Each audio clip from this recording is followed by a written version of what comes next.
The iPhone 16 was just announced yesterday. Apple had a lot to say about AI, camera, and also its all-new design. And you may be wondering if it's finally time to upgrade. I'm Kevin the Tech Ninja, and this is Tech Ninja After Dark. Let's dive into it. Starting with design, Apple says all new, and I think that's partially accurate. The phone doesn't look much different, but when we take a deeper look, there are a few things that are different, starting with the size. The iPhone 16 Pro Max features a larger 6.9-inch display compared to the 6.7-inch display on the iPhone 15 Pro Max. The new model also has thinner bezels, which makes the device a bit bigger overall. But once you get these two phones in the hand, they feel very similar. Once I've bought a bigger phone, I have never once wished my phone to be smaller. So I do welcome the size change because you truly can't feel the difference. And the iPhone 16 Pro is 6.3 inches versus 6.1 on the 15 Pro. We now have the new A18 Pro chip, which has 15% faster CPU, and it's also 20% more power efficient. Now this will come in handy for the all-new Apple Intelligence or Apple AI stuff coming to the phone throughout the year. AI takes a lot of horsepower to run, and this new chip has a lot of AI capabilities, but also has a lot of video encoders, but only time will tell. Apple also said this is the best battery on any iPhone, which is something I love because the Pros really haven't had great battery over the past few years, and I'm always carrying around a battery bank or something like that to get me throughout the whole day. So I am really crossing my fingers that this is actually true and we finally get a great battery. This performance should also filter down to gaming. Apple has been pushing gaming very hard. And then we have Apple Arcade and we have AAA titles that runs excellent on the iPhone 15 Pro. And so yeah, having this gaming hardware that gets better will allow devs to push it even more if it doesn't impact battery life. So to me, that's a win. As I mentioned, it's a bigger battery. Now we don't have exact sizes because Apple doesn't give that information. The rumors say it's 4,676 on the 16 Pro Max, and the 15 Pro Max has 4,441 milliamp.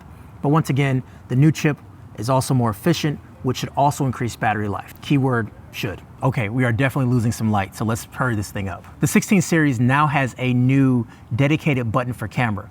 It's called Camera Control, and this gives you quick access to the camera. Now once you're in the camera, depending on if you press or hold it, it takes pictures or videos.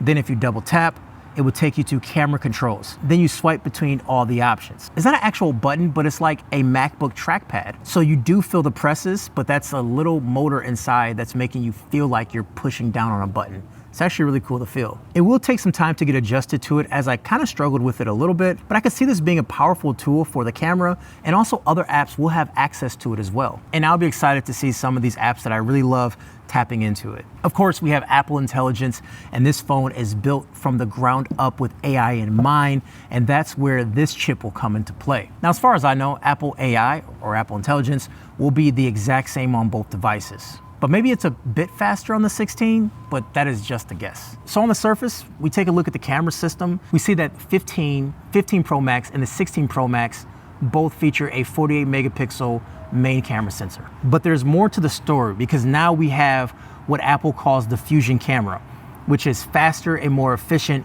quad pixel sensor. I really don't want to get into that in this video too much because I really want to use the camera systems to really tell you if it matters. As each year we see these camera samples that will absolutely blow your mind, and so I don't want to fall into the hype just yet. But I will say I did notice the shutter is nearly instant, even when using the full 48 megapixel and Pro RAW, which is one of the biggest things I didn't like about using Pro RAW. It's slow, so that's definitely better for me already. What is a big upgrade is the ultra wide. It is now 48 megapixels instead of 12. It also has autofocus and better macro.